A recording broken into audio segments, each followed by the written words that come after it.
Hey guys, and welcome back to Super Mario Galaxy. Welcome to the Comet Observatory. This will be our hub world for the game. It's powered by grand stars, of which there is a grand total of, well, one so far. The one being the one we got in the last part, but don't worry, it will grow ever brighter by the end of the game. One thing I want to say, since it just happened on screen, is, something I missed in Galaxy 2 was the epic feeling of flying into the observatory with a power star every time I finished a level. Mm-hmm. It never felt quite the same in Galaxy 2, unfortunately. And, Lubba is no Rosalina. Let's just leave it at that. I do like the observatory, but later on in the game you do tend to start to feel the distance between the domes a bit more, especially if you bounce around the levels like I tend to. Well, that's a bit of a good conversation point there. Ryan, how do you feel about this place as a hub, mate?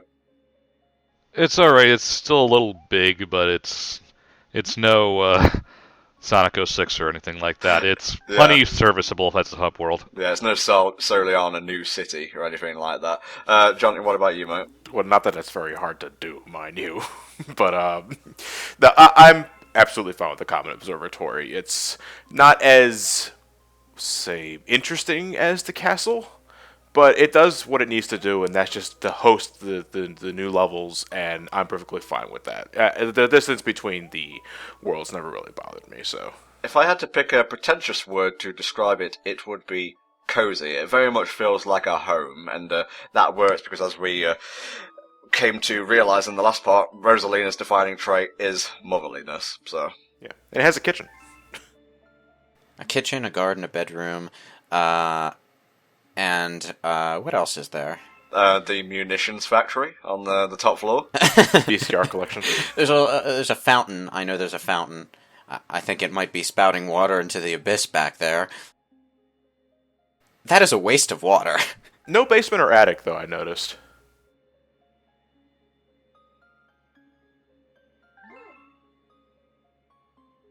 The only thing there is to really do in the Comet Observatory, apart from go check out the storybook when that becomes active, is as domes open, you'll find that there's another extra life to be found around the hub, and those regenerate every time you enter and exit a dome. Basically, that's your remedy for the fact that this game doesn't save your life count. You can infinitely farm lives in the observatory, and it gets more efficient as time goes on. Yeah, when you wind back the clock and turn the game back on, you'll find that you have about 5 lives or so, as you will see when we get to about part 7 or so, because I basically record a dome, then save my game once I've made sure the footage is right and whatnot. Yeah, I'd imagine losing all your saved lives is bothersome. More so if the game in particular is difficult, but jumping the gun here, I don't find Galaxy that very hard. It is a pretty, to borrow Tom's pretentious word, cozy. Oh yes. Throughout the entire game. Yeah, but at the same time, lives are the game's go-to reward for going out of your way to find secrets, and I just don't really feel all that inclined to bother going out of my way to find lives since I know I won't be able to keep them. And I usually have 60 plus lives at the end of every session, too.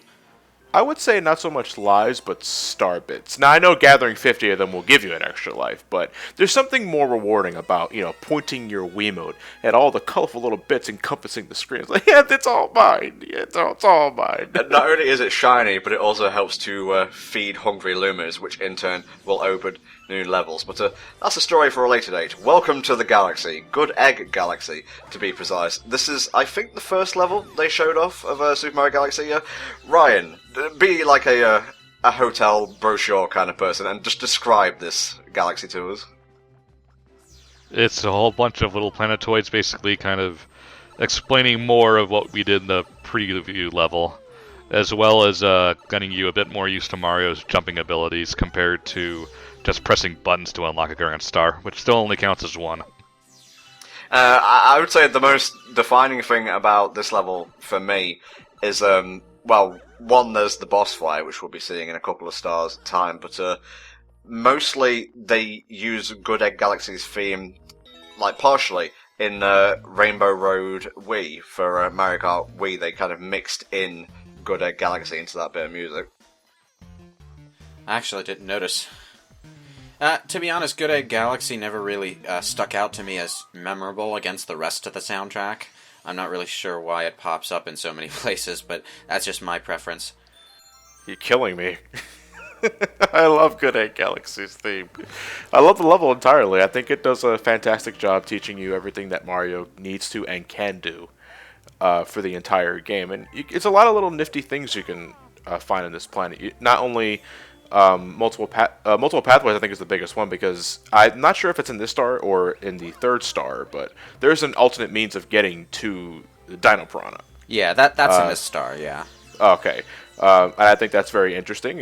I always think that sort of design encourages multiple playthroughs. Do I want to take the left path or do I want to take the right path today? Mario Galaxy as a whole is a kind of linear game, though, which I've seen a lot of people criticize it for, but they're well-made levels, so, you know, if the path is a roller coaster, I'd rather it be an exciting one than a kind of dull one. Yeah. I see you just skipped the pole stars completely there. Feeling very antisocial today, Mario. That's just one of the many tricks that I use to beat Some Call Me Johnny in our race. Haha. Oh, we should do a Luigi race.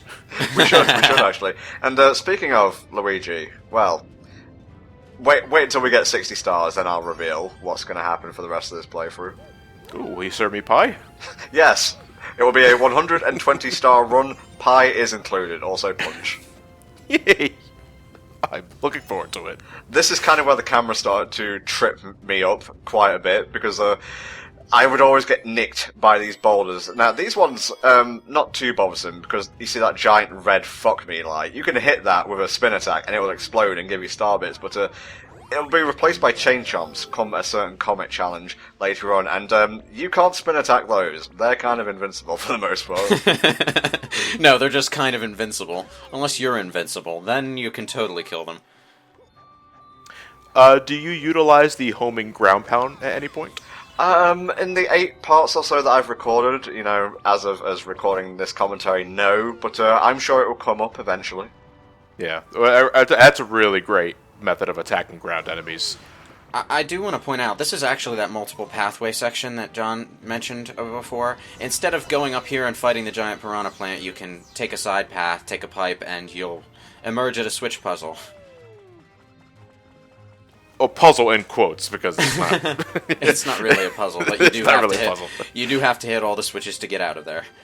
Oh my. I am so glad I'm playing this sort of game where it doesn't really matter if you take a hit or not, because there's going to be another coin, like, round the next corner. Yeah, to be honest, after 3D World, I think I kind of do prefer just having mushrooms.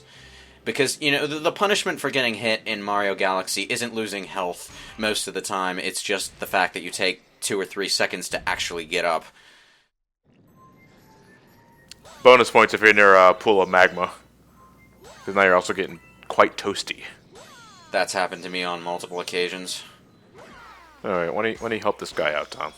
Oh, it's adorable and terrifying. I don't want to be here anymore, Mama. Kill it, kill the baby. Remember, this game is for kids. So this is why Peter Piranha hasn't been in a Mario Kart game since. He's been busy raising his offspring in space. In space. Who's dating Petey Piranha? You know, don't answer that, actually. Now, leave that to my imagination. Ah! That's the 101% ending bonus for Super Mario Galaxy 2. It reveals the deep lore of Mario Kart. I'd rather just take fireworks, honestly. Doing the same thing I always This do. is what you... Yeah, of course, this is what you always do. You got all these star bits flying around, you collect them, because you're going to need them later. Did Nintendo ever release like a brand of candy, which is essentially star bits? Because if not, they should have done. They did in Japan. Really? Yes. Well, the thing is, they're based off of little sugar candies to begin with. Okay. So they basically just made those, but just slapped Mario Galaxy on them. I wonder if that's what Rosalina eats as well, or she just like exists via the will of the cosmos. Will of the Cosmos, because there's no way you can have a diet of nothing but star bits and look that good. But you didn't hear that from me. Good old will of the macrocosm. I was originally going to cut from like star to star to star. Then I remembered there's these tutorial bits throughout Good Egg Galaxy whenever you finish getting a star. So I thought, you know what, it takes like 5 seconds to go from star to star because the loading is pretty much masked in Super Mario Galaxy. So yeah. Launching star bits, how useful do you find that ability when you're not feeding hungry Lumas? Interesting. Some of the time, and mostly I just prefer to stick to, like, stomps and the spinner toe. I only have one use for them, and that's stopping bunnies when you're chasing after them. And I'm telling you, I mean, give it a shot if you haven't yourself. Aim that cursor at the bunny, hit him, makes it a whole lot easier. I don't use the star shooting mechanic much, mostly because I'm actually pretty inaccurate at shooting things, and partly because I'm just stingy about collectibles. I want to keep them for the hungry Lumas. Yeah, I'm the same way. Yeah, so, like, the only time, I've played, like, 50 or so stars into Galaxy this playthrough, and the only time I can remember consciously shooting a star bit at something was when I knocked Luigi off the tree. That's brotherly love in space for you, I guess.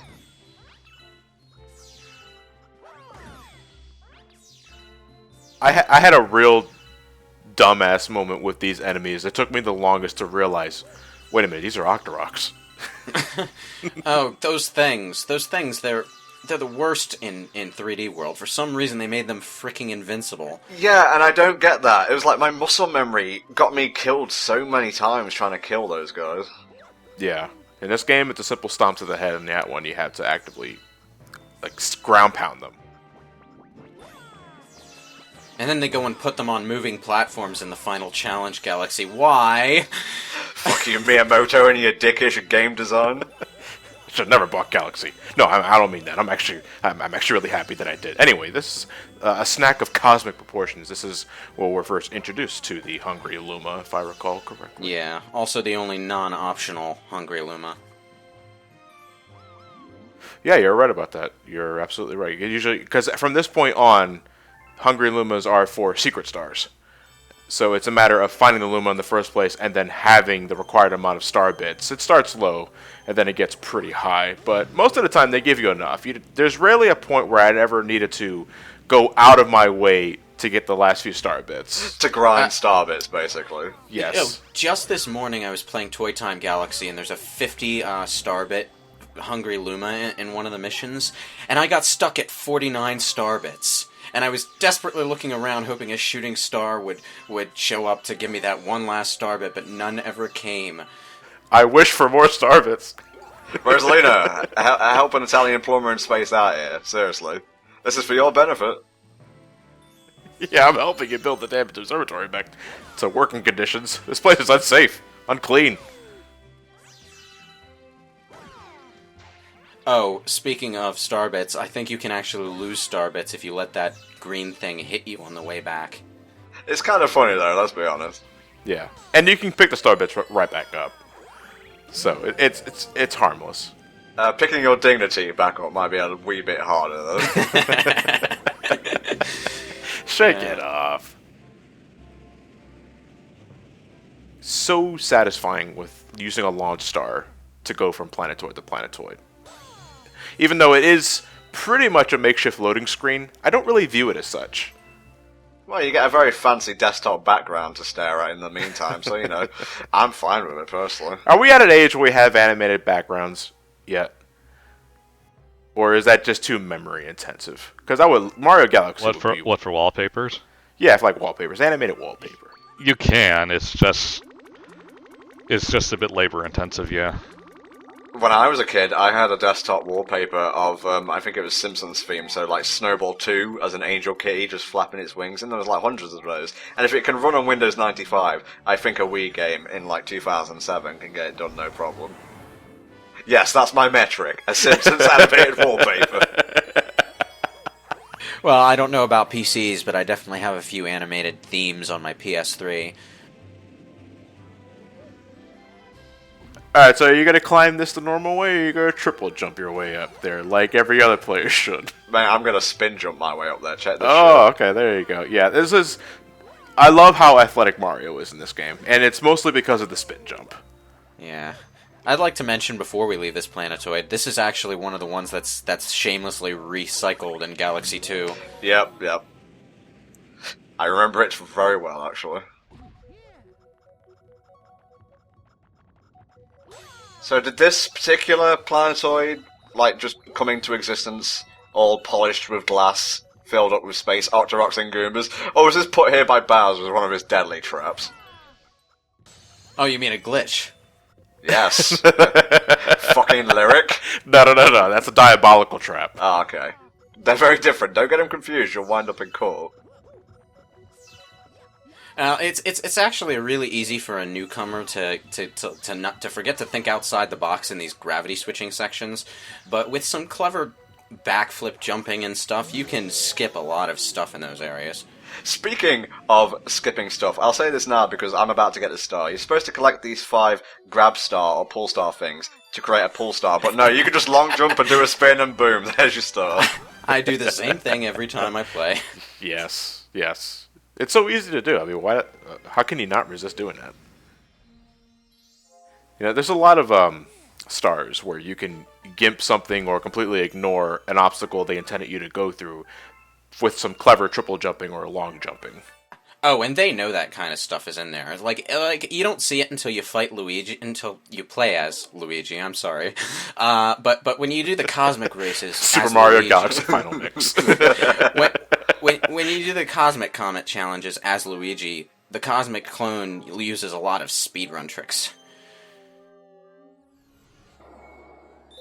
Alright, just one more star to go here, and then we can unlock some new ones. I do kind of appreciate this game's level design mentality over 64's, but this is just my personal taste. Instead of each star mission being, you know, plopping you down in the level and you trying to find a star based on a hint, it's more like every star mission is like a different act to the proverbial zone, you know? Like, you'll start out on the same planet, yeah, but you'll branch off pretty quickly into another set of planetoids. It reminds me of Sunshine a lot, actually. It's the same level, but there's something new happening in level. Oh yeah, but Sunshine erred more toward having something new happening in the existing open world environment rather than having other completely new environments most times. And we almost had a Mario commercial there for a second. I wanted to cheer Antom on for getting on the roof, but you just gave up. I've become a bit rusty, okay? It was a long time since that race. Toads in space! What are you guys doing here? Spinning.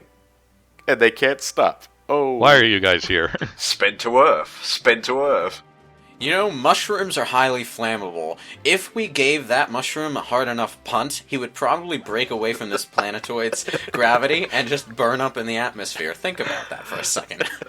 Well, first of all, no, I don't want to because I'm not a serial killer. Number 2, I'm just picturing Toad's, like, frantic scream as he burns up in not Earth's atmosphere. Well, I don't know. Did you ever break any blocks in the original Mario Brothers? I know what you're getting at, don't. Question. Have you guys ever gotten to 9,999 star bits? In Galaxy 2, yes, because you had to. Well, yeah, in Galaxy 2 it's mandatory if you want to unlock everything, but in Galaxy 1 specifically. No, because Mama didn't raise no fool. I never stuck with a singular playthrough of Galaxy 1 long enough to do that, no. Now, I know I've, like, fawned over graphics, and the like, don't know how that happened. I'll probably do a retake after the fact. But the area coming up, not this one, because it's just, you know, just kind of like a munitions factory for a Bowser. And they're like, watch out for that bullet bill. Where am I going with this point? Let me try and wrap it up now. Oh wait, it's not here, it's that platform above. I'll just, like, stay stum until then. Mario 3 nostalgia. To be fair, at this point in the series, the Mario 3 nostalgia wasn't overdone and was very welcome. Also, that was the only 2D game I'd played at this point, so it was the only thing I could be nostalgic for. That still utterly baffles me. I had Super Mario All-Stars Plus World as like my first Super Nintendo game, and I would always go back to Super Mario World rather than like 1, 2, or 3. So whenever Super Mario Bros. 3 comes up, I'm just like, oh, alright, that's fine, I guess. Super Mario World, now we're talking. Same mindset. I never had a chance to play on a Super Nintendo console, like, ever. And my only NES time was at Latchkey in 15-minute stints, so it was Duck Hunt and Super Mario Bros. 3, and Duck Hunt and Super Mario Bros. 3. And did I mention Duck Hunt? Yeah. I kind of appreciated them adding Duck Hunt to Smash Brothers, because that is another of the only old Nintendo stuff I have any nostalgic attachment to. Well, I know what to get you for your next birthday. A redone SNES cartridge of Duck Hunt and Super Mario Bros. 3. Redone graphics, redone sound, the works. My point I was trying to make earlier, but brought it up too soon, was if you weren't wowed by Galaxy's like graphics from the cutscene at the beginning and whatnot, I'd say this is where it shows off the power of the Wii, like, at its fullest. With his very shiny, lava-filled chocolate donut. Why you gotta ruin everything fun in my life, Lewis? That's how it is. That's what it is. How do you not see it? That's what it's always looked like to me. And there's an octopus in it. I lost my appetite now. I could have got Hell Dragon in on this. He wouldn't have ruined my space fantasies. So it's a lava-filled chocolate calamari donut. Okay. Fuck you guys, I swear to God. I've actually had calamari. It's not bad. Oh, and there's a prize inside. There's like 20 more parts of this to go. Hey, you invited us. That's true, that is true. I didn't ruin any of your fantasies during Majora's Mask, though. I'm just going to throw that out there right now. Ruin or make better? Indeed. Tune in next time for more passive aggressiveness. We'll see you then.